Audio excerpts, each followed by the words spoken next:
The HOA called 911 on me for standing in the lake I legally bought. I knew something was wrong the second their president waded chest deep into my water, screaming that everything the lake touches belonged to them. From that moment on, doubt turned into tension, tension into confrontation, and confrontation into a truth they never expected the Army Corps to uncover. Stick with me. This one twists fast. And if you're into real stories about land, justice, and standing your ground, go ahead and subscribe so you don't miss the next fight. The first light of day rolled over Willow Basin like a soft breath, brushing the tops of the lodgepole pines and spreading gold across the still water. I stood barefoot on the dock I'd hammered back together the night before, letting the chill from the planks rise into my feet. Wyoming mornings always felt honest, cold, clear, and unforgiving in a way that made a man pay attention. My coffee steamed beside me, resting on the scarred railing, while I dipped a small probe into the lake to check temperature and oxygen levels. Old habits die slow. 15 years as a dam safety engineer had trained me to trust the numbers before anything else. The lake responded in gentle ripples, glassy and unbothered. This place was supposed to be my restart. 47 acres of quiet water and pine-shadowed shoreline I'd bought free and clear after years of saving and more years thinking about escaping the noise of town life. No HOA, no neighbors pounding on my door, no committees with opinions on the color of my shed. Just me and the water. I exhaled, letting my shoulders loosen for the first time in months. Then I heard it. The unmistakable sound of water being pushed aside by someone moving far too fast and far too angry. "Hey, you! Off our lake, immediately!" The voice sliced across the water like a blade. I turned, confused, as 3 figures waded into the shallows from the east shore. 3 women in matching coral jackets, hair pinned tight, clipboards held high above the splashing. At the front was a woman whose expression alone could curdle milk. The fuchsia blazer she wore looked expensive, the kind that didn't expect to be baptized at 7 in the morning. Her lipstick matched it perfectly, even as the hem darkened from lake water. I blinked. "Ma'am, can I help you?" "You can start," she barked, marching deeper, now up to her waist, "by stepping off HOA property before you're fined for trespassing. This is a managed lake, our lake." I stared at her. The mist rose gently from the water. A loon called somewhere upriver. And this woman, this stranger, was storming into my lake like she intended to repossess it by sheer force of will. I'm Remy," I said, keeping my voice level. "Remy Cole. I bought this lake 3 days ago. Deeds filed. I'm just doing a water check." She stopped dead in the water, arms stiff, chin angled downward like I'd stepped on her foot. "That's impossible." One of the board members leaned in. "Bethany," he said, bought. Bethany Reed, I realized. The HOA president. Of course her name was Bethany. She jabbed a dripping finger toward me. "This is Willow Basin Estates. Our covenants cover this entire watershed. That means every inch of shoreline, every dock, every boat, every..." She scanned dramatically around us. "Surface of this community lake." I scratched my jaw. "Bethany, this lake isn't part of your subdivision. My deed shows full lake bed ownership. The previous owner wasn't even in an HOA." She let out a laugh so sharp it scared a mallard into flight. "Oh, you poor thing. Someone scammed you. The HOA has managed these waters for 21 years. You're trespassing, sir. And I am calling the sheriff." I opened my mouth to argue, but she already had her phone up, screen dripping, voice pitched to maximum outrage. "Yes, this is an emergency. We have a hostile trespasser refusing to leave HOA waters. Yes, immediately." "Hostile?" I muttered. I'm standing barefoot on my dock holding a thermometer. One of the board members scribbled something down with a soggy pen. The moment stretched uncomfortably. My coffee had gone cold. My patience, too. A familiar rumble echoed across the dirt road above the shoreline. An engine I knew well. Sheriff Marcus Hale's aging Ford rolled into view, dust puffing from the tires like little explosions. He killed the engine and stepped out slow, squinting at the spectacle of 3 HOA board members neck-deep in water, and me standing on the dock like a man watching a magic trick gone wrong. Marcus rested his thumbs behind his belt buckle. "Morning, Remy. You making friends?" Bethany spun toward him. "Sheriff, arrest this man. He refuses to leave HOA property." Marcus raised an eyebrow. "Bethany, you're standing in the lake." "Because he is trespassing in it." Marcus sighed, the sigh of a man who'd been dealing with this HOA for far too long. "Let's slow down a second. Remy, you got paperwork for buying this place?" "In my truck," I said. "Happy to show it." Bethany splashed forward. "Sheriff, the HOA owns everything the water touches. Everything. Our covenants are ironclad." Marcus scratched the back of his neck, looking between us, clearly caught between 2 different versions of reality and one very soggy HOA president. "Bethany," he said carefully, "it's unusual for an HOA to claim a whole lake. Real unusual." "It is our lake," she snapped, "and he is about to learn that the hard way." A cold knot tightened in my stomach. Not fear, confusion. Why was she so certain? Why were her board members nodding like backup dancers? And why would anyone march waist-deep into a lake at sunrise unless they genuinely believed they owned it? Marcus looked at me, then at her, then back at me. "All right," he said quietly. "Somebody better show me something real soon, because this doesn't look right." And in that early Wyoming light, standing barefoot on the dock I owned, facing down an HOA president dripping lake water in fury, a single question burned hotter than the rising sun. Why was the HOA so confident they owned a lake I'd legally bought? Bethany Reed slogged back toward the shallows, water swirling around her blazer like it was trying to drag her under.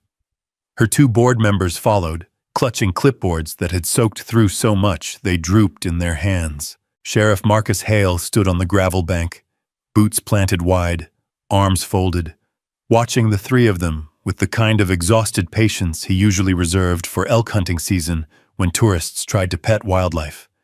"Remy," he said, "go get your paperwork." I walked up the dock, the boards creaking beneath me. My truck waited near the split-rail fence, dew still clinging to the windshield. As I opened the passenger door, a gust of wind kicked up from the valley, scattering dust and the smell of pine needles into the air. I grabbed the waterproof envelope containing my deed and headed back toward the shore. Bethany saw the folder and inhaled sharply, like she was bracing for a punch. "Whatever you think you bought," she snapped, "I promise you, it isn't this lake." Her voice carried across the water, brittle and sharp. I handed Marcus the envelope. "Filed 3 days ago. Transferred from the previous owner, Don Caldwell. Lake bed, water rights, shoreline access, the whole thing." Marcus flipped through the pages slowly. He wasn't a man who rushed paperwork. He'd once taken 20 minutes to read a parking complaint involving a goat. When he got to the signature page, he raised his brows. "Looks legitimate." Bethany's face flushed a color that didn't occur in nature. "Legitimate?" she barked. "Sheriff, the HOA has controlled this lake since the subdivision was established," one of the board members chimed in, voice trembling. "It's in the covenants." The other board member shook out her clipboard like a wet dog, sending droplets everywhere. "We brought the documents. They were printed last night." Printed last night. That didn't inspire confidence. Bethany snatched the clipboard from her. "Sheriff, look at this." She thrust the dripping stack toward him. Marcus stared at the soggy pages like they were a wounded animal. "Bethany, these are soaked." "They're readable," she insisted, peeling off a page that tore halfway down the center. He sighed and carefully held the top sheet between 2 fingers.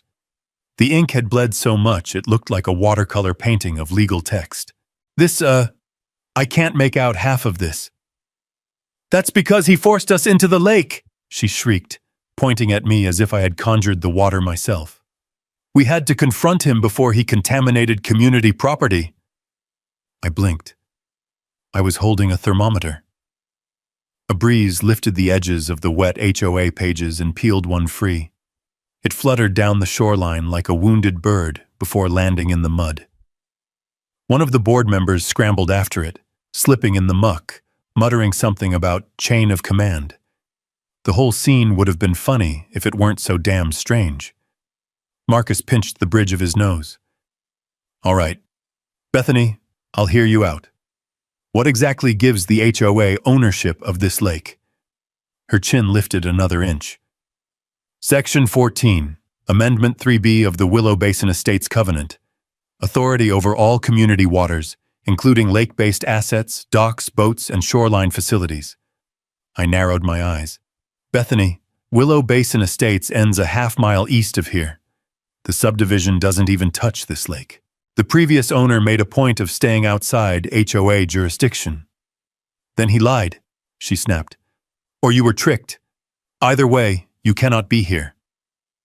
Something in her tone wasn't just stubborn. It was fear wrapped in arrogance, fighting its way out. Before I could respond, a soft scraping sound drifted across the water. All three of us turned. A small aluminum rowboat was drifting in from the fog, its oars dipping slow and steady. The man rowing looked carved from driftwood.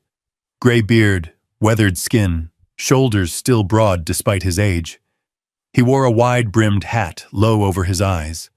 The early light caught the boat just right, making it appear from the mist like something out of an old western.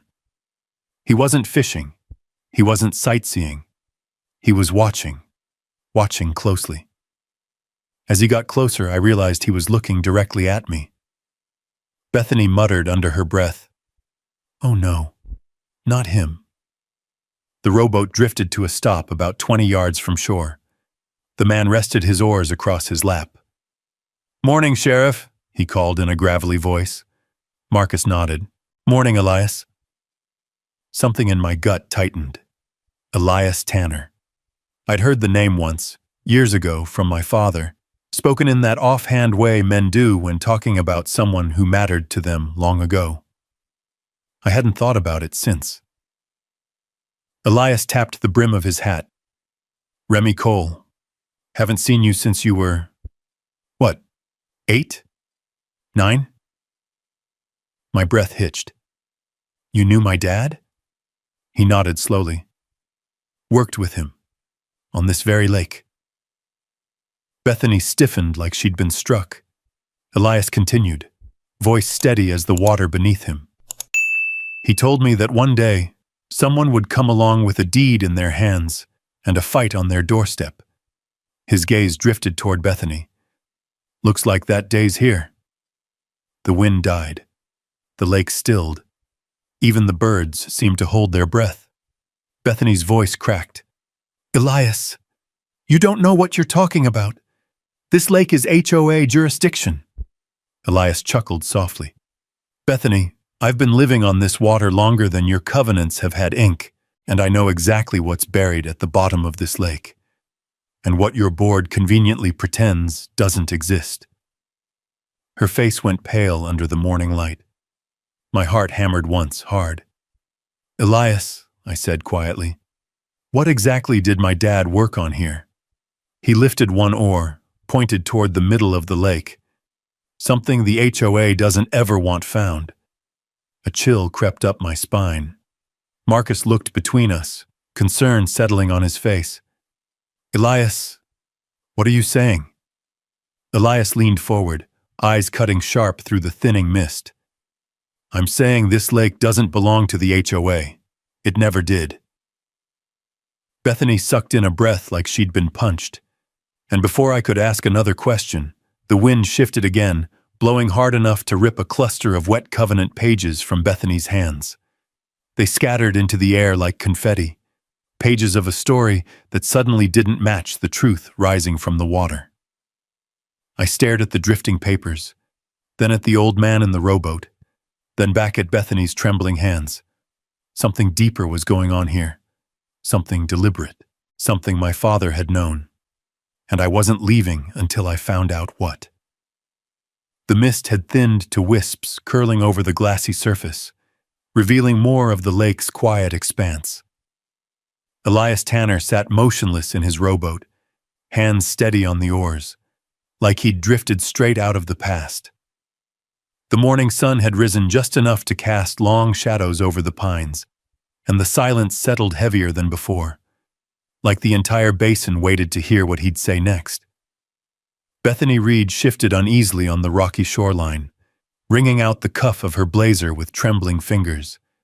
Her two board members hovered behind her, exchanging glances, unsure whether to be afraid of Elias, the lake, or the truth he hinted at. Sheriff Marcus Hale stepped closer to the water, boots crunching on gravel. "Elias," he said quietly, "what exactly do you mean by that?" Elias rested one elbow against the rim of the boat. "I mean, this lake ain't what the HOA thinks it is, and Remy's father knew that better than anyone." His gaze drifted to me. Caleb Cole was the sharpest hydrologist the Corps ever had. He didn't just test water, he mapped it, measured it, and sometimes protected it. The hairs on my arms rose. I swallowed. Protected it from what? Elias's eyes softened, the way older men look at someone they knew as a child. From anyone trying to claim it who had no right. Bethany snapped, "This is nonsense. Sheriff, he's just trying to confuse the issue. The HOA has established authority." Elias turned toward her so suddenly that she stumbled back a step. His voice stayed calm, low, and certain. "Bethany, I've watched your board tug on this lake like it's a loose thread, and you know exactly what happens when someone tugs too hard." Her face drained of color. The wind shifted again, sharp, carrying the scent of pine sap and cold water. It pressed the moment closer, like nature itself leaned in. I took a step forward. "Elias, my father never mentioned federal work out here. He talked about dams, watershed surveys, but never this lake." "Because he couldn't," Elias replied. "Not unless you had the right clearance, and not while certain folks were trying to bury the truth." Bethany's jaw clenched. "Sheriff, are we really going to let him stir up conspiracy theories? This lake is part of Willow Basin Estates and always has been." Elias lifted an eyebrow.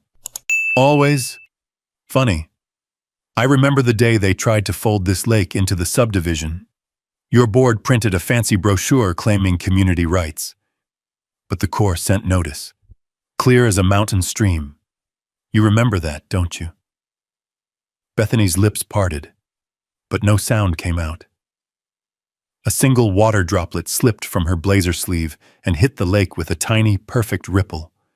Sheriff Marcus slowly crossed his arms. "Bethany, you got something you want to add?" She shot him a furious glance. "Sheriff, the HOA has every right to manage this lake. We're simply enforcing community standards." Elias snorted softly. "Is that what you call it? Charging folks for using water you don't own? Putting up signs you had no legal right to post? Pretending you didn't get those notices from the federal office?" The board members behind her stiffened. I felt my stomach tighten. This was bigger than territorial posturing. "Elias," I said, "you mentioned deep water surveys. You and my dad worked together? On what?" His jaw tightened. He looked down at the oars, then back at me. "We were looking for markers, Remy. Boundary indicators, environmental tags, federal seals, things that tell you what land and water belongs to who." "Markers?" I repeated.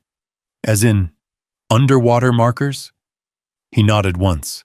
Bethany blurted out, "There are no markers. If there were, we would have found them." He gave her a smile that held more truth than kindness. "Oh, you found them all right. Just didn't like what they said." My pulse hammered in my throat. Sheriff Hale rumbled, "All right, Bethany. That sound like something your board should have disclosed?" She crossed her arms tightly, shivering in her wet clothes. Sheriff, those markers, if they even existed, were irrelevant. Old, unverified. Federal property isn't irrelevant, Elias cut in. Not unless you think ignoring it makes it go away. I watched her eyes dart toward the lake, toward the board members, toward the road, as if every direction offered a lie and no escape. A gust of wind kicked up, sending a cluster of pine needles tumbling across the water. The ripples they made were small, but they spread far.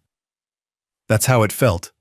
Like one sentence from Elias had turned the whole situation into something much bigger than an HOA argument. I stepped closer to the shoreline, my boots sinking a little into the damp earth. Elias, why would the HOA ignore federal markers? Why push this hard over a lake that isn't theirs? His expression grew serious, sharper, heavier. Because they've been using this lake for years, Remy. As leverage, as income, as control. They thought no one would ever question it. He paused. Until someone came along with a deed in their hand, and your father's blood in their veins. The board members' clipboards shook. Even the water seemed to still. Bethany swallowed hard, her voice dropping to a harsh whisper. Sheriff, this is going too far. Marcus didn't move. I think we're just getting started. A shadow fell across the lake as a cloud drifted in front of the sun.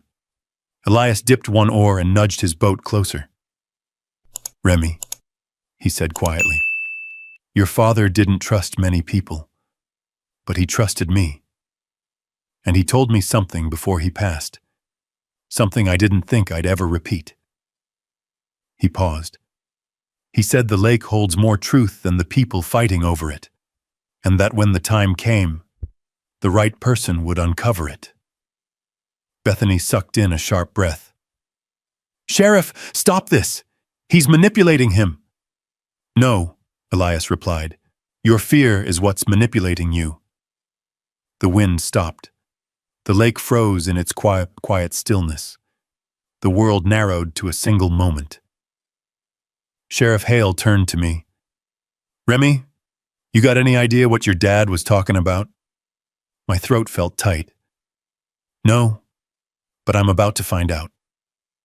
Elias nodded, a man relieved that the first step had finally been taken. Good, he said, because what lies under this lake is the reason the HOA is fighting so hard.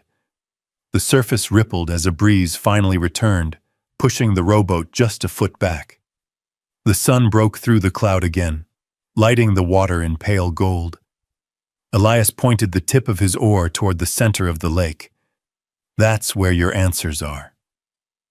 And I felt the shift, subtle but certain.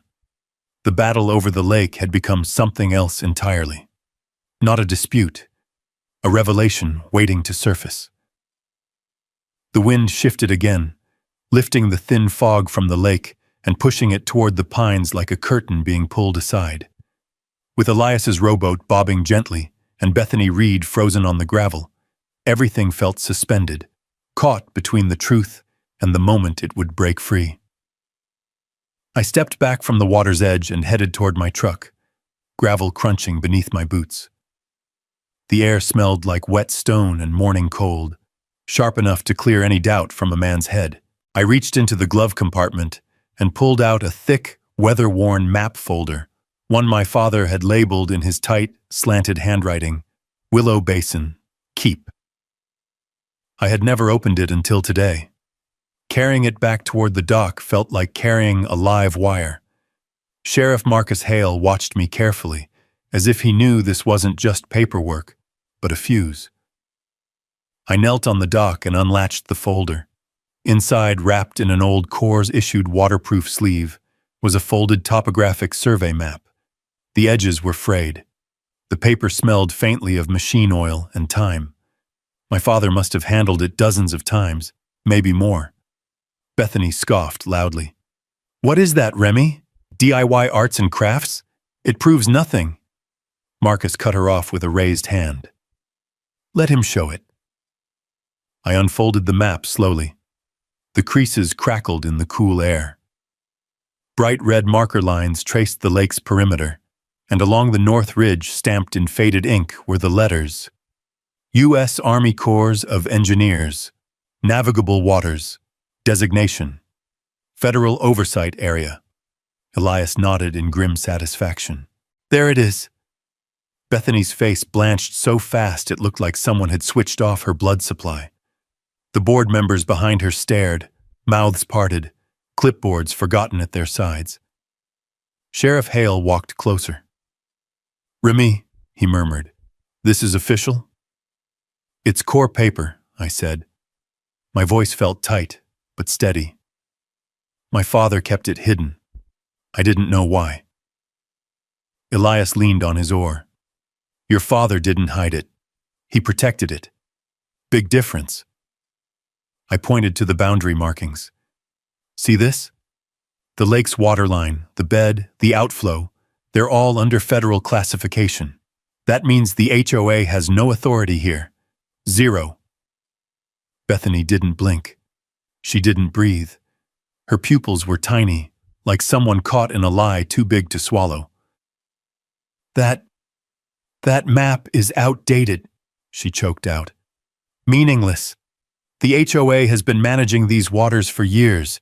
The Corps doesn't care about a tiny lake in Wyoming. The Corps cares about all navigable waters," Marcus said flatly, "especially ones marked like this." "You don't know what you're talking about," she snapped, but her voice was trembling. Just a little. Just enough. The wind shifted again.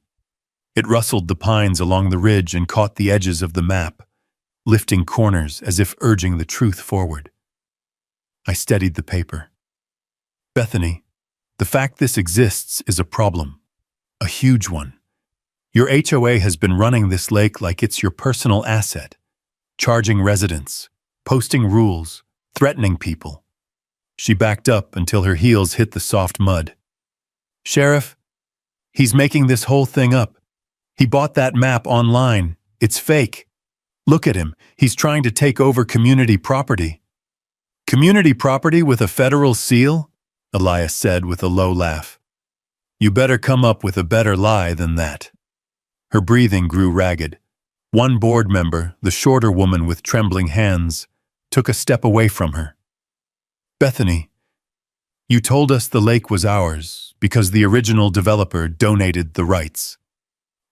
He did," Bethany barked. He must have.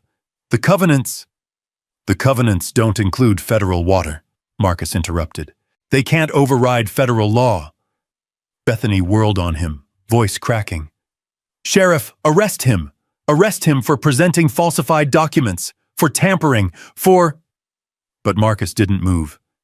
Instead, he thumbed the radio clipped to his shoulder. "This is Hale. I need federal verification on a Corps navigable waters map at Willow Basin Lake. Dispatch, get me connected to the Army Corps field office." Bethany's jaw dropped open. You can't call them here," she screamed. That settled everything. Elias muttered, "And there it is." I stared at her. "Bethany, why would you panic over a routine verification unless you already knew what they'd say?" Her face twisted, as if she were holding back a dozen secrets at once. Marcus lowered the radio. "They're sending someone. Should be here within the hour." The board members exchanged horrified looks. Bethany didn't blink. Her voice lowered to something brittle and razor-thin.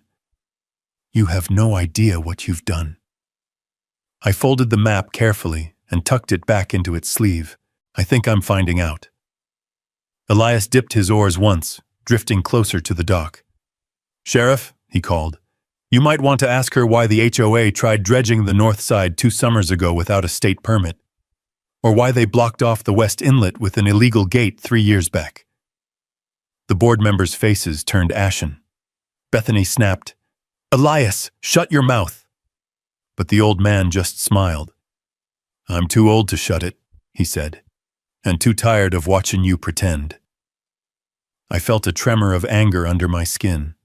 Not the hot kind, but the steady kind. The kind that comes from seeing a puzzle start to align. I looked directly at her. Bethany, what's at the bottom of this lake that has you fighting this hard? Her lips pressed into a thin line.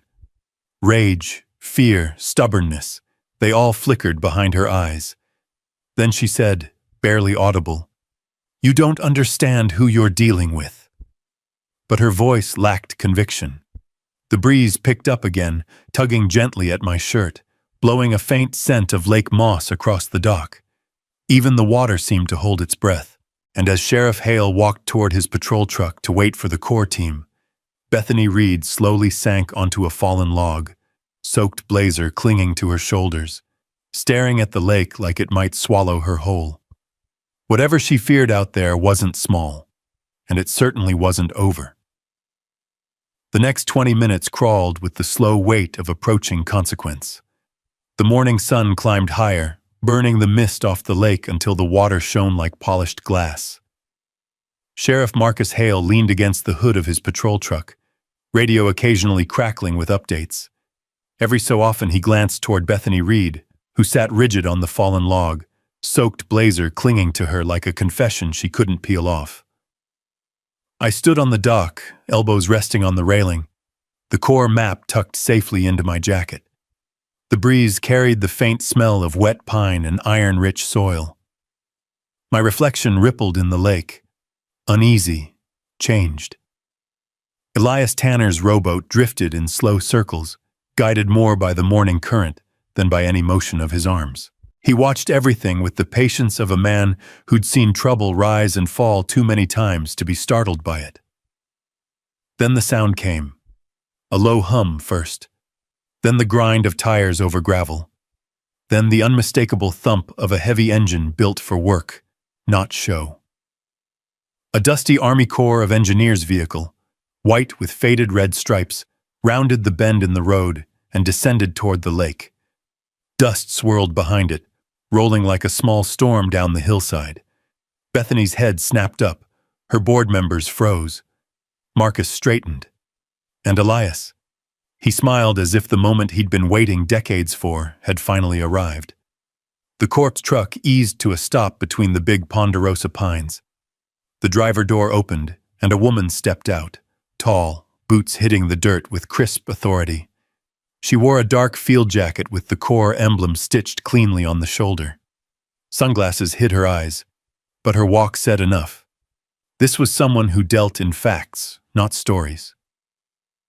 "Morning," she said, voice clean and even. "I'm Agent Sarah Mitchell, Environmental Crimes Unit. Which one of you called about a boundary dispute?" Her question wasn't hostile, but it cut straight to the bone. Marcus raised a hand. "That'd be me. Sheriff Hale. Thanks for making it out." Sarah nodded. "We were already in the region for a watershed review. Your call caught the district office's attention." She turned her head toward the lake, then toward the HOA board huddled on the shoreline like soggy birds. "Can someone explain why 3 individuals are standing in a federal classified waterway with clipboards?" Bethany jerked to her feet. "This is not a federal waterway. This is community property under HOA authority." Sarah slowly lowered her sunglasses. "Ma'am, did you just say HOA authority over a body of water marked as navigable on corpse records?" Bethany visibly swallowed. Your records are outdated." Sarah raised an eyebrow. "Federal classifications do not expire. They update. They do not disappear." She looked to Marcus. "Sheriff, what do you have?" Marcus motioned toward me. "Remy Cole. He bought this lake 3 days ago. Has a clean deed, but Bethany here says the HOA owns everything the water touches." Sarah turned to me. "You have the deed?" I handed her the waterproof folder. She flipped through the pages with practiced efficiency, nodding slowly. "Properly filed, witnessed, recorded, lake bed ownership included." She paused, eyes narrowing thoughtfully. "Not common, but legal." She handed the papers back, then glanced toward Elias. "Mr. Tanner, I wasn't expecting to see you." Bethany's head snapped toward him. You know her? Elias shrugged. Worked with her office years back. On this lake. Sarah faced him fully. You said there was more than just a boundary issue. Elias pointed with one oar toward the far cove. There is stuff your office put there. Sarah's jaw tightened slightly. Understood. Bethany's panic sharpened. Sheriff, Agent Mitchell, he's lying. There is nothing under this lake except mud and fish. Funny you say that, Elias murmured, considering your board tried dredging the north side without a permit. Sarah whipped her head around. Dredging? Without authorization? Bethany sputtered. It was an erosion control measure. Was it? Sarah asked, stepping closer, voice cool and steady. Or were you trying to dig up something you shouldn't? The question sliced the last bit of composure Bethany had. She took a step back, then another, as if the weight of the moment pushed her bodily toward retreat. I watched her closely. Something about the way her eyes darted, not just between us, but toward the lake, told me Elias's warning was dead on. Sarah turned back to me. Mr. Cole, when did you first suspect something was wrong? At sunrise, I said. I was checking water quality on the dock. She came charging at me like I was trespassing. Sarah nodded. And she disputed your deed? Immediately, I said. Before she even looked at it. That caught Sarah's attention. Heard of a lot of boundary disputes, she said, but it's rare someone challenges property ownership before seeing paperwork. Elias cleared his throat.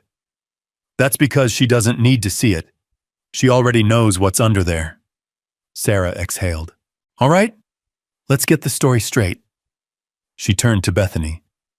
Ma'am, did the HOA receive any federal notices regarding this lake in the past? Bethany held her tongue. One board member whispered, Bethany, you told us to throw those away. Bethany's eyes flared in panic. Don't speak, not one word.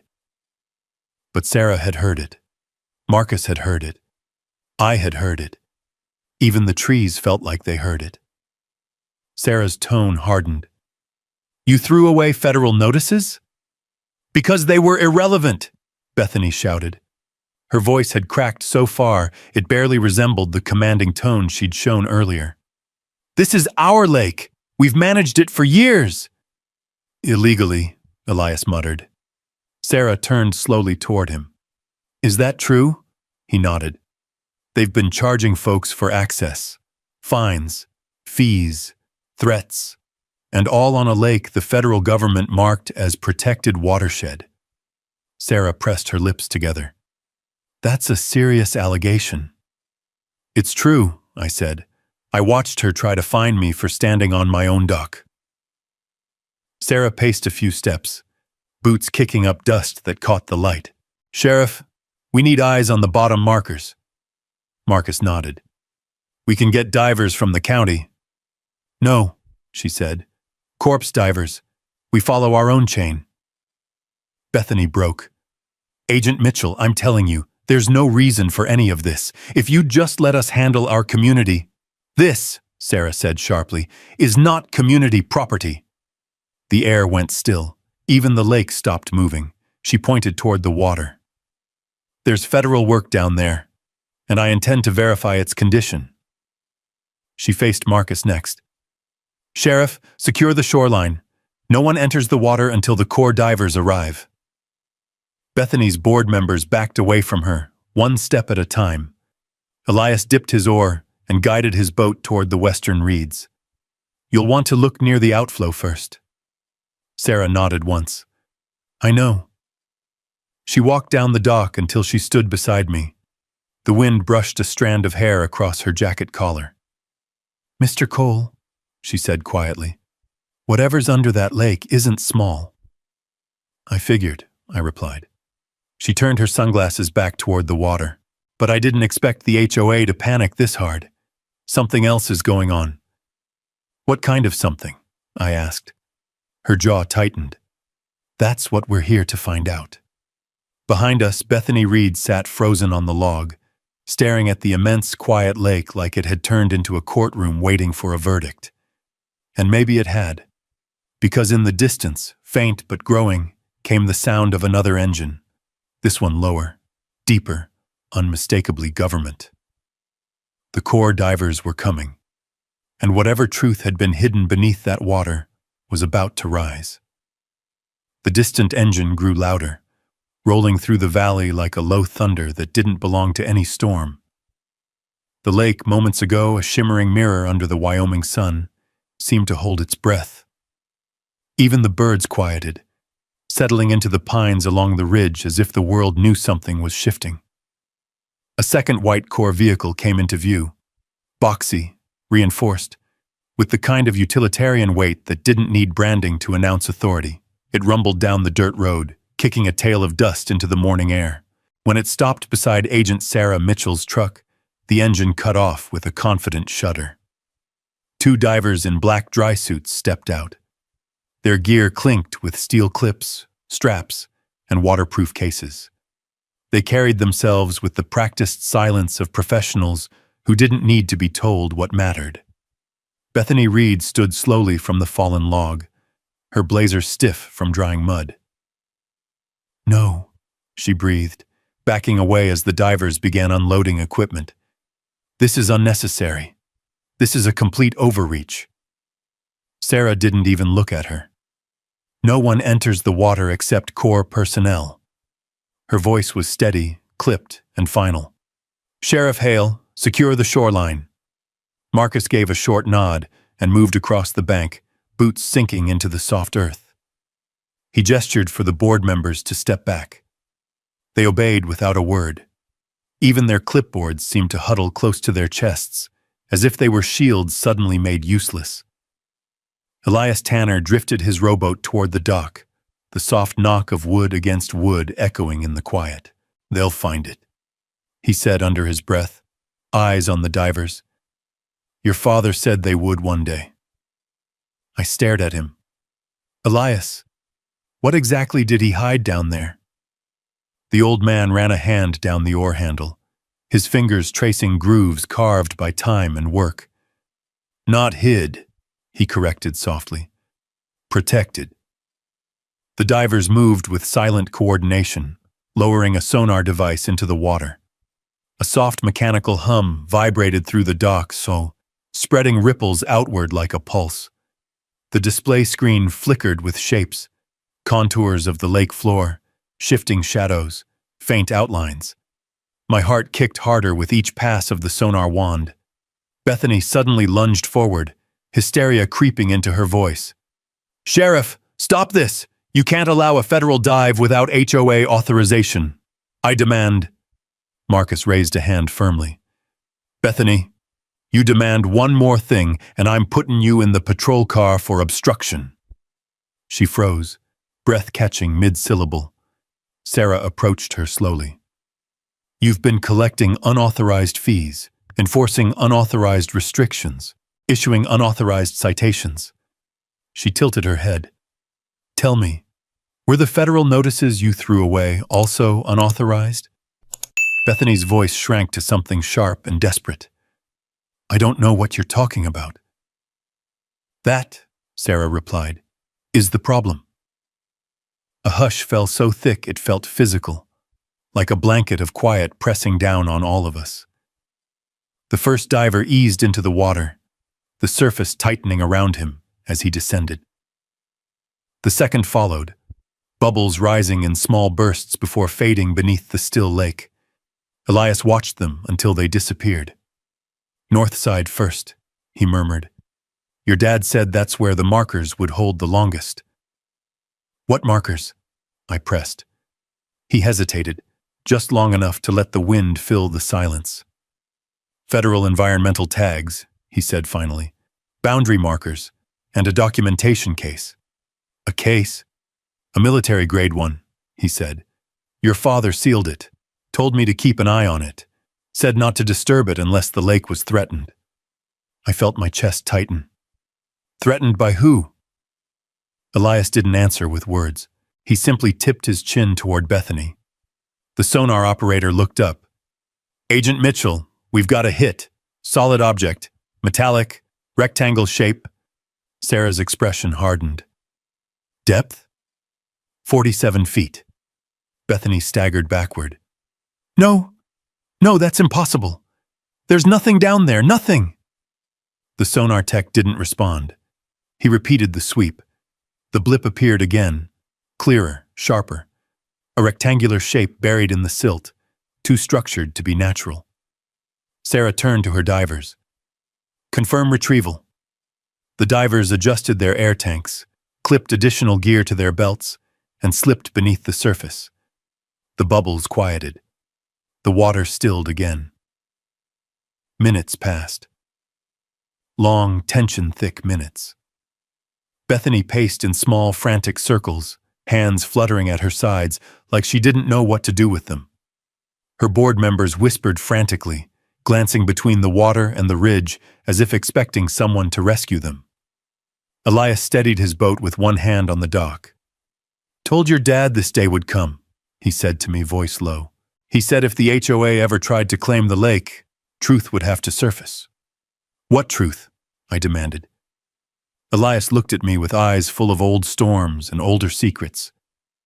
The truth they buried 30 years ago. Before I could respond, the water broke.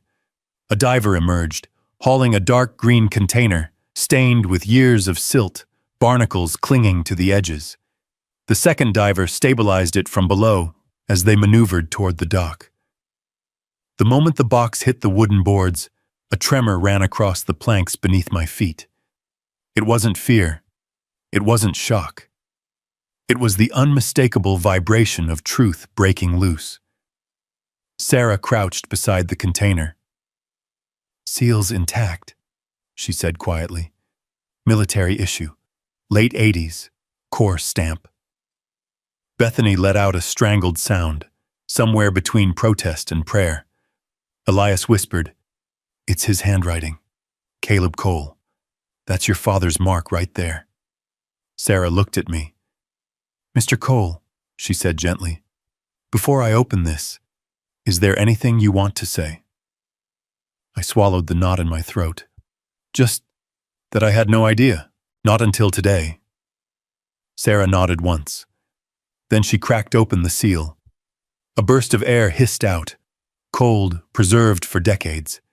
Inside, protected by laminated sleeves and archival seals, were pages of Corps survey logs, water boundary charts, federal caution notices, and an audio recorder wrapped in waterproof military fabric. Bethany collapsed onto her knees, hands clutching the mud. Sarah lifted the top document, an official Corps certificate naming the lake as a federal navigable water and protected watershed, dated the year I was born. Her voice rang across the dock, across the water, across the very heart of the HOA's false rule. This lake, she said, was never HOA property. Not then, not now, not ever. The silence that followed wasn't peaceful. It was the heavy, cracking silence of something large breaking apart. And as that silence settled over the water, I knew one thing with absolute clarity. Everything was about to change. The air felt different, charged, almost metallic, as if the lake itself braced for what came next. The lid of the military container sat open on the dock, releasing a faint smell of old metal, preserved paper, and deep water cold. Agent Sarah Mitchell removed the top layer of documents with the slow respect one gives to evidence that might shift the ground beneath an entire community. Inside the case, beneath the bound folders and laminated maps, lay a second layer sealed under a clear carbon fiber panel. A dull red stripe ran across it, the kind used for warning classification. Elias exhaled sharply. That's the one, he murmured. Your father sealed that himself. Sarah slid the panel free. Stand back, she said, though her voice carried more reassurance than alarm. She lifted the next item, a heavy steel envelope stamped with the Corps crest and the faded words, Boundary Confirmation, Do Not Dispose. Sheriff Hale leaned over her shoulder. Folks don't stamp "do not dispose" unless someone tried. Bethany flinched like she'd been struck. Sarah opened the envelope carefully. Inside were laminated survey charts, crisp, precise drawings showing the lake's depth markers, the water inflow paths, and most damning of all, 3 federal boundary markers placed at the northern and western corners of the lakebed. Each marker had a date, a Corps signature, and a note verifying federal oversight.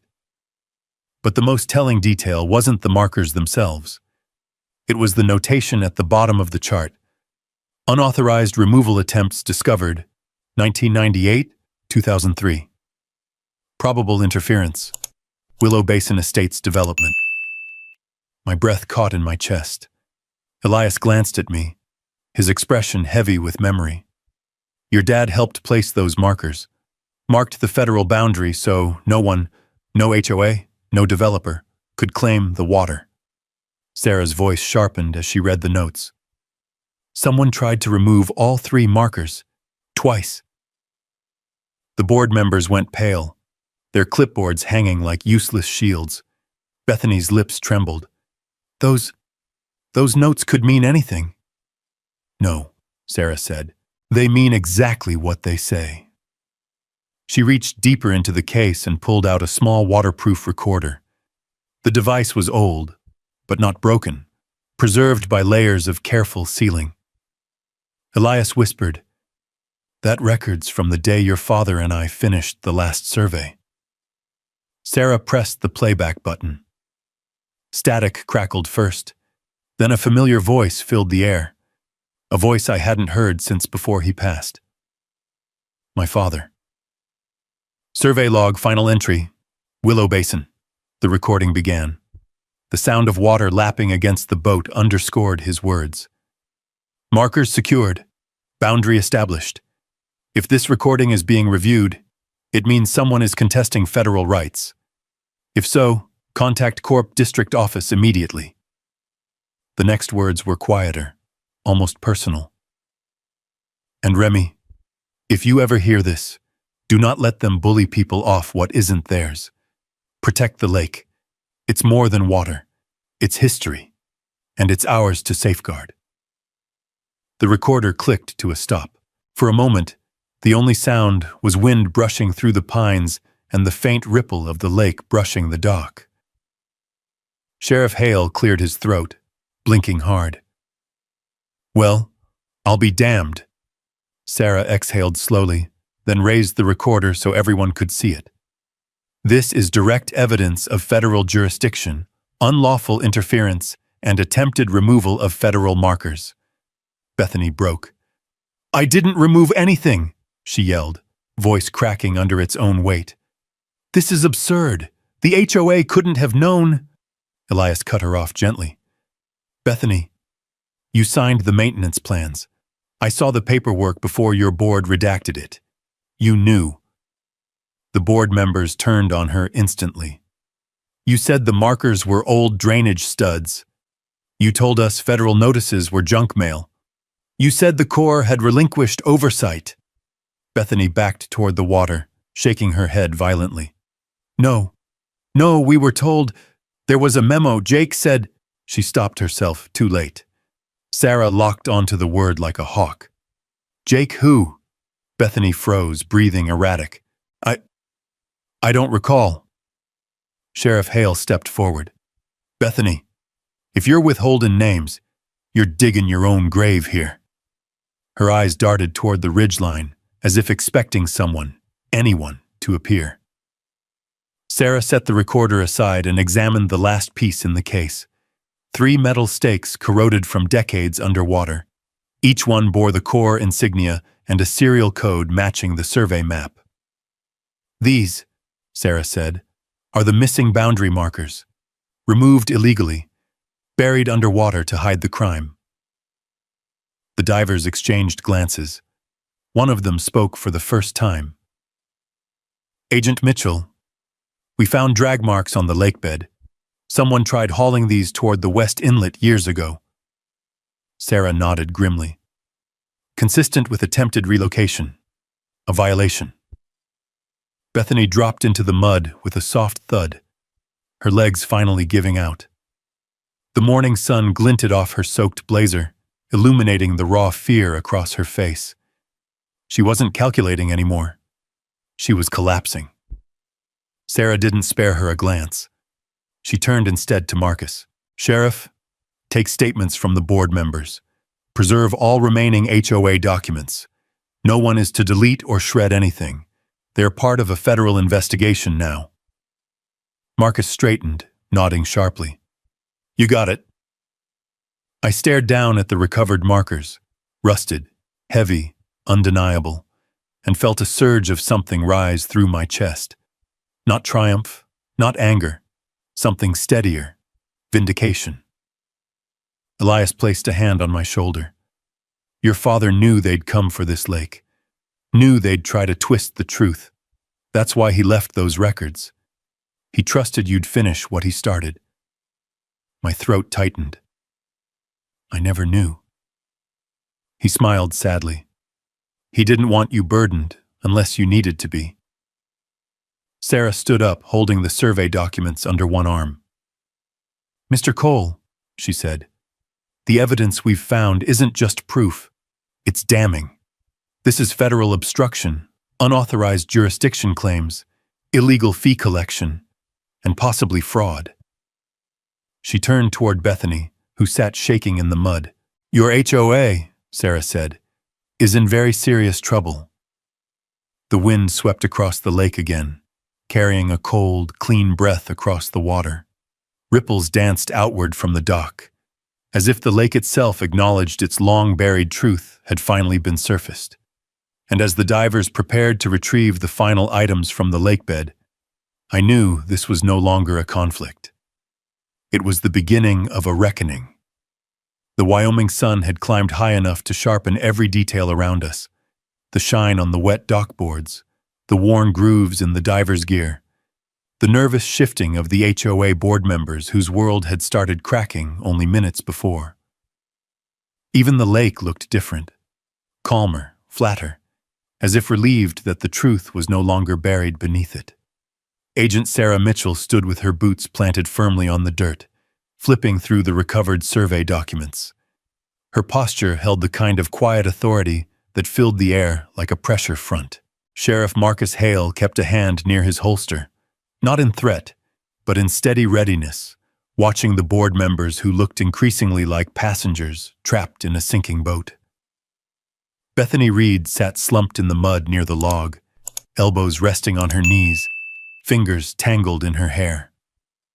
Her once perfect blazer was now twisted and stained, her hair sticking in damp strands to her cheeks.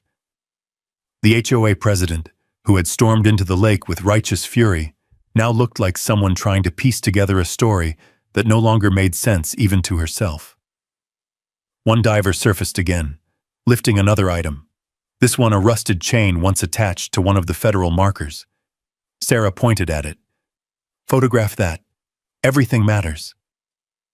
The diver handed it to the sonar tech, who sealed it in a transparent evidence bag. As the diver swam back out, Sarah finally turned toward the HOA board. "All right," she said, voice clipped and merciless. "We're doing this properly. I need everyone's statements." Bethany's head snapped up. "You don't need anything from us." Sarah didn't blink. "Under federal investigation protocol, every officer or representative of an entity involved in unlawful boundary interference is required to provide a full account." "That doesn't apply to an HOA," Bethany snapped. Sarah angled her head slightly. "Ma'am, federal law applies to everyone." The first board member, the tall woman with trembling hands, stepped forward. I didn't know anything about this. Bethany told us the lake belonged to the community. She said the core paperwork was outdated." Bethany jerked her head toward her. "Don't you dare!" But the board member kept going, desperation leaking into every word. "She said the notices were mailed to the wrong address. She told us to ignore the federal documents. She said the markers were abandoned hardware." The second board member nodded vigorously. "She told us the development company had rights to the lake. That's why we approved the dredging budget. Sarah's head snapped up. Dredging budget?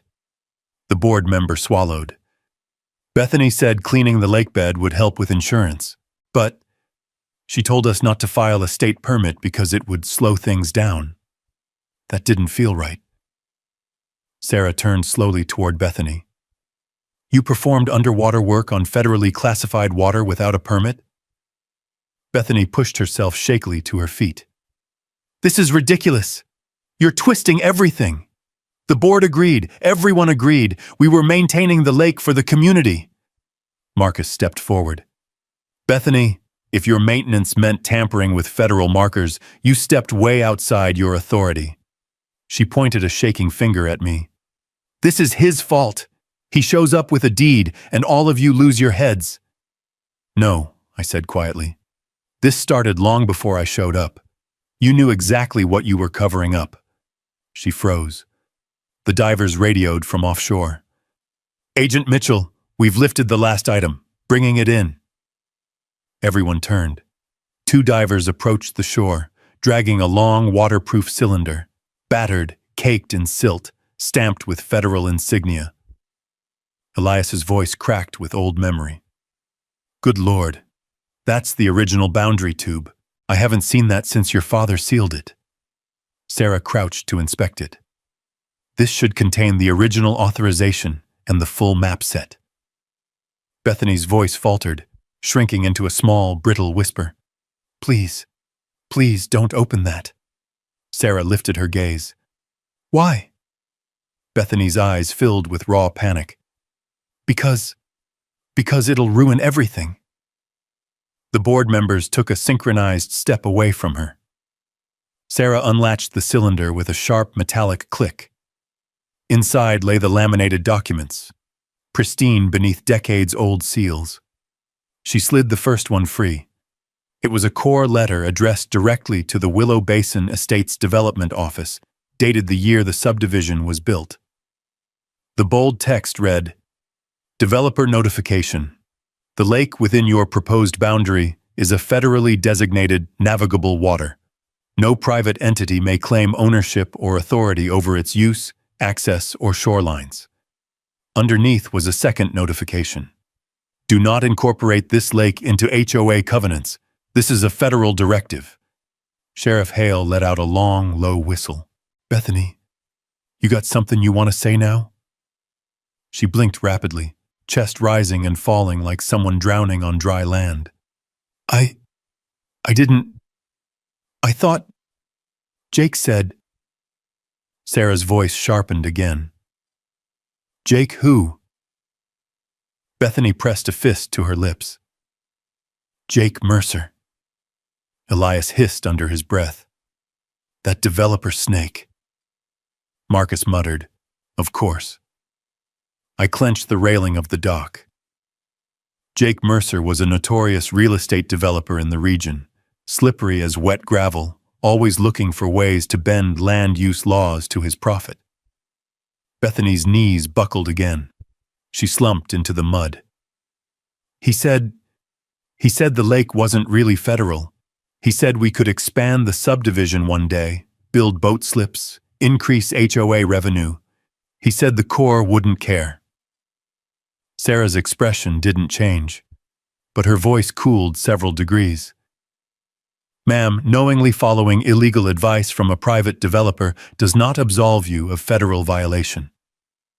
Bethany looked like someone watching her world collapse beam by beam. We just wanted more control. We thought, if we could manage the lake, we could fix the budget problems. That's not management, Sarah said. That's fraud. The board members nodded silently. Elias exhaled and leaned both hands on his oars. When you try to own something that doesn't belong to you, nature has a way of pushing back. Bethany stared at the ground, tears mixing with mud on her cheeks. Sarah addressed Marcus without looking away. Sheriff, begin collecting all HOA financial records. If they charged a single dollar for lake access or shoreline violations, that's unlawful collection under federal law. Marcus tipped his hat. On it. Bethany's breath hitched. You can't do this. We're a homeowners association. We make the rules. No, ma'am, Sarah said quietly. You made demands. You made threats. You created an illusion of authority. She lifted the boundary documents like a judge raising a verdict. But authority requires legality, and you never had it. The wind swept across the lake again, stirring the rafters of the pines and sending a whisper across the water that sounded like release. And as Sarah turned back toward her truck to retrieve the final declaration forms, Bethany Reed stared at the ground with the empty, hollow look of someone realizing the truth she'd fought hardest to avoid. Her house of cards had finally collapsed. The afternoon wind came off the lake with a dry rasp, ruffling the pines and sending ripples across the sunlit water. It felt like the entire shoreline was holding its breath. The divers waited in their wetsuits near the dock.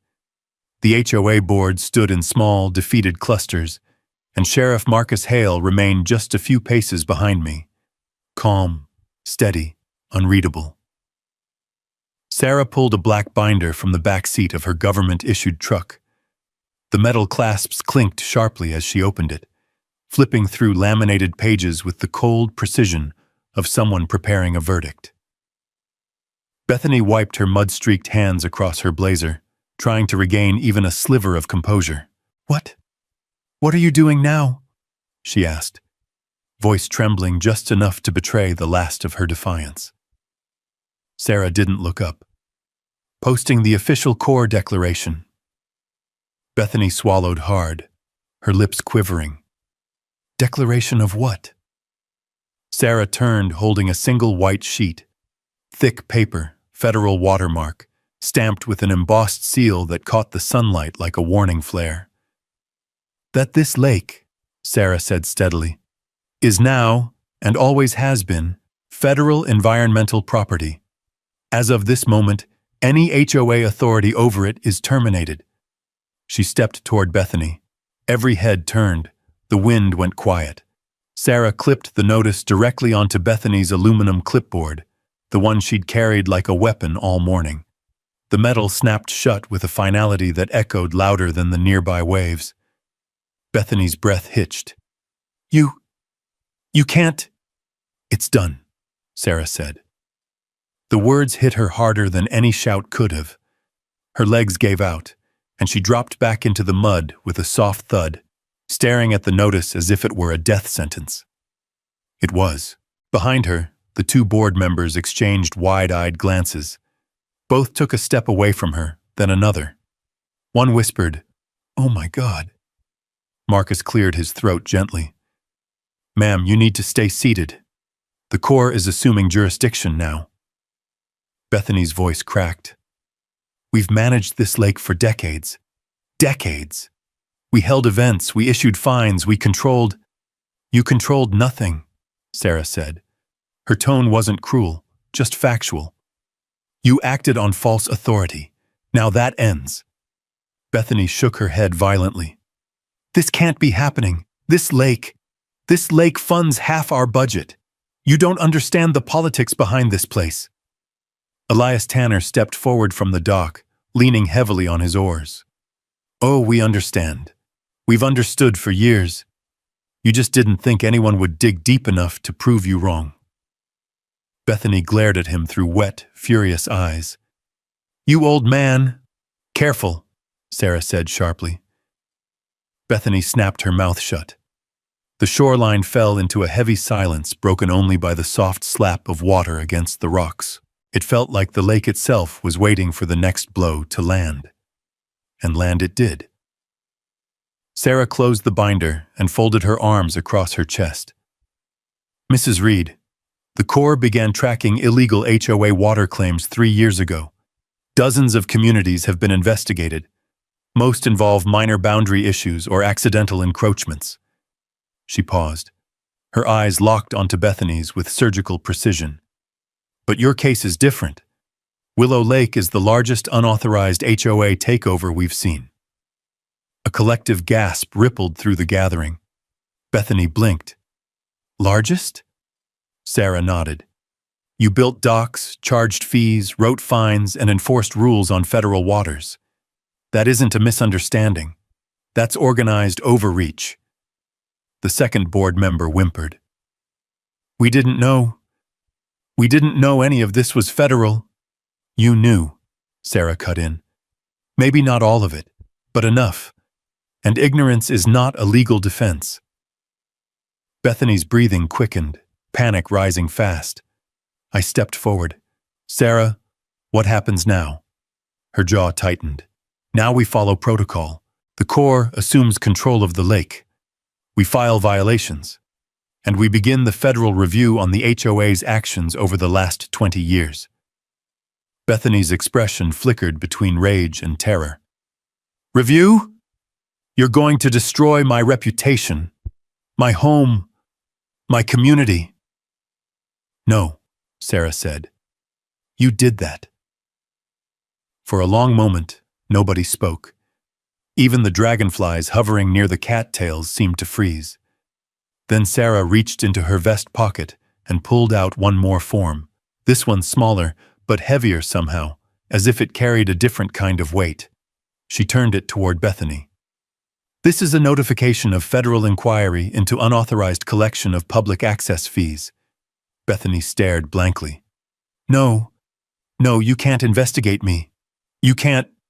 You were charging families for access to a lake you didn't own, Sarah said. That's illegal collection of federal use fees. It's a felony. The world seemed to tilt sideways for Bethany. Her hands trembled violently around the clipboard. Everything we did, everything. It was for the community. Jake told me. He promised. He said nobody would ever look this far. Sarah froze.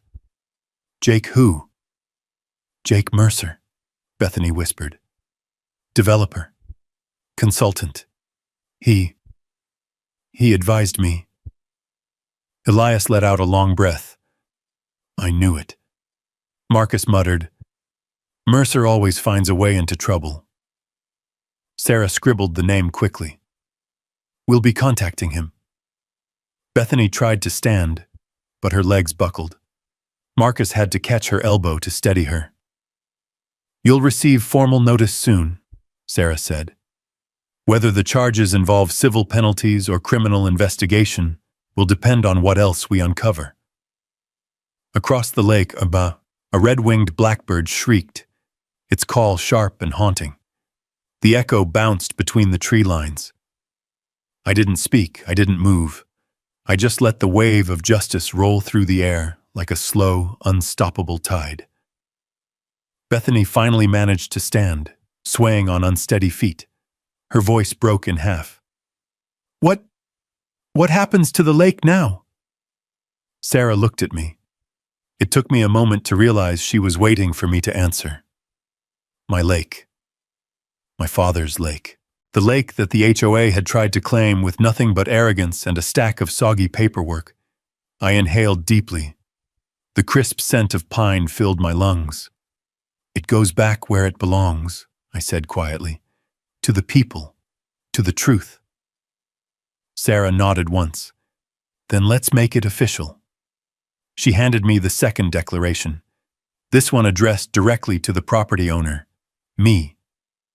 As I signed it, the wind carried the sound of the pen stroke across the lake like the final ripple of a long-fought storm. Behind us, Bethany Reed stared into the water with the hollow, stunned realization that the power she'd wielded for decades had vanished in a single afternoon. And as the ink dried, Sarah slid the metal clipboard back into my hands. This ends today, Remy, she said softly. But the fallout starts now. The wind shifted, the trees creaked, and somewhere in that still Wyoming air, the faint echo of justice finally broke the surface. Morning light shimmered across the lake, soft and gold, casting long fingers across the water as if welcoming the dawn of something new. The Corps vehicles had left hours earlier, their tire tracks still pressed into the dirt like imprints of authority.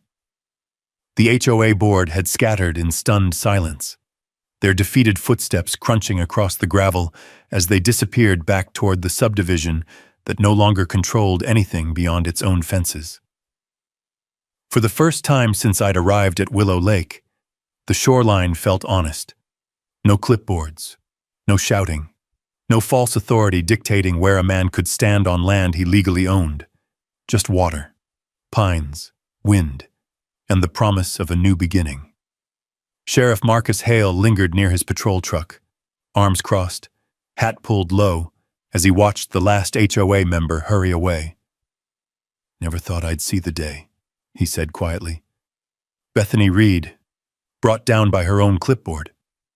I exhaled a long, steadying breath. "Feels like the lake can finally breathe again." He nodded. "And so can you." A crunch of boots on damp earth drew our attention. Elias Tanner emerged from the dock path, moving slow but with the quiet dignity of someone who had waited a long, long time for this day. "You all right, Elias?" I asked. He tapped his oar on the dirt, eyes shining beneath the brim of his sun-beaten hat. "Takes a lifetime to see truth rise," he murmured. "Feels good when it finally does." I stepped beside him. "Thanks for guiding them, and for guiding me." Elias shook his head. "You guided yourself, son. All I did was stand where your father once did." We both looked out across the lake, now calm and bright, almost unrecognizable from the battleground it had been only yesterday. A heron glided low, skimming the surface with one wingtip like a signature across a clean page. Sarah Mitchell walked up from the last Corps truck, clipboard in hand. This time not Bethany's metal weapon of intimidation, but a federal document folder thick with sealed papers. She approached with the composed calm of someone closing out a case the right way. "Remy," she said, "I have your finalized declarations." Her voice was warm, steadier than before. The tension that had coiled in her shoulders earlier was gone. In its place was a quiet pride, maybe even a touch of relief. She handed me the forms, 2 signatures, 3 seals, and one bold, unmistakable truth stamped across the top. Federal Environmental Protection. Primary Oversight. Remy Cole, owner. It looked heavier than any weapon the HOA ever wielded. "You'll also receive copies by mail," she added, "and I'll be in touch about ongoing stewardship plans. We'd like to partner with you, monitoring, research, protection initiatives. You'll remain owner. We'll just help safeguard it." I nodded slowly. "I'd like that." Marcus tipped his hat. "Good folks doing good work," he said. "Feels like Wyoming again." Sarah smiled. "It'll take a few weeks to complete all investigations.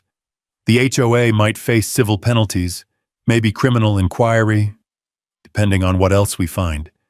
But your ownership is solid." Elias muttered, "About time." Sarah shifted her weight. "And Remy, you should know something else."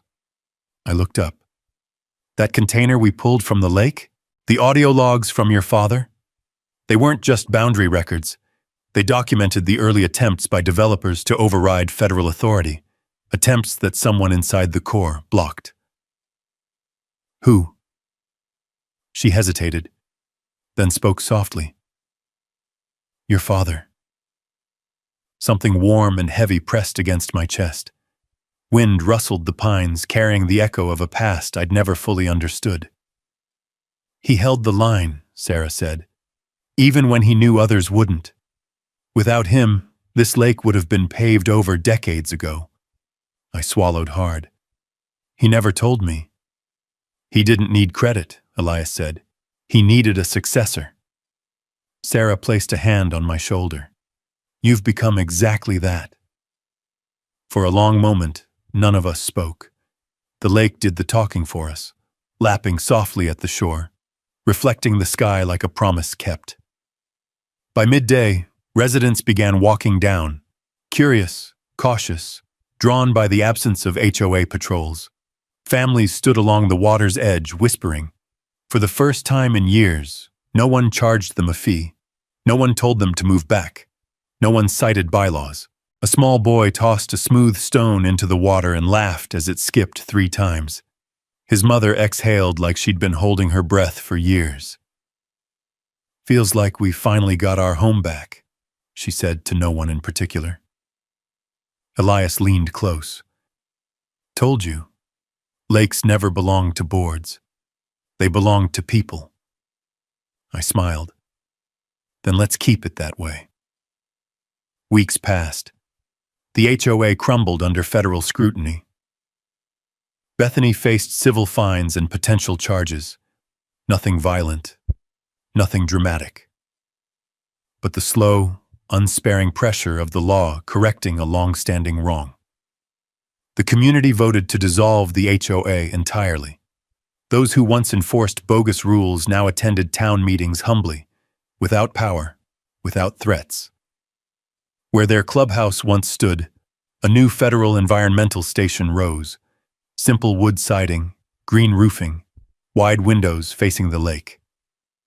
Elias was appointed as honorary caretaker, showing up every morning at sunrise, oars in hand, the same way my father once had. Sarah returned regularly with her team, measuring water quality, installing monitoring buoys, assisting me with oversight. What began as an investigation became a partnership, professional, respectful, built on the common goal of protecting something bigger than any of us. Marcus stopped by most afternoons, leaning against his truck with a thermos of coffee and a grin. "Just making sure no new HOA sprouts up," he'd joke. And me? I rebuilt the old dock with my own hands, one board at a time, the scent of pine and fresh-cut lumber rising with every nail driven home. The water glimmered beneath it, clearer than before, no longer clouded by lies or threats or false authority. Every morning at 6:47 a.m., the same minute I first confronted Bethany Reed, I met Elias at the end of the dock. We'd sit with steaming mugs, boots hanging over the water, watching the sunrise crest over the hills. Sometimes Sarah joined us before her rounds. Sometimes parents brought their kids to learn about water ecology. Sometimes families simply stood there, soaking in the freedom of a lake that no longer belonged to a boardroom. One morning, as the sun painted the lake gold, Elias nudged my shoulder. "Your father would be proud, you know." I looked out across the quiet water. "I think he'd say the truth has finally surfaced." Elias nodded, and stayed there. The wind rippled across the lake, carrying the echo of the deepest lesson this whole fight had taught me. Some lakes don't need fences, gate codes, or fines. They need guardians. They need truth. And truth, no matter how deep someone tries to bury it, always rises. Always. If you've ever stood your ground against unfair rules or pushy neighbors, drop a simple "justice" in the comments so I know I'm not alone out here. And if you want more real stories about land, dignity, and standing up for what's yours, go ahead and subscribe. I'd be glad to have you with me for the next one.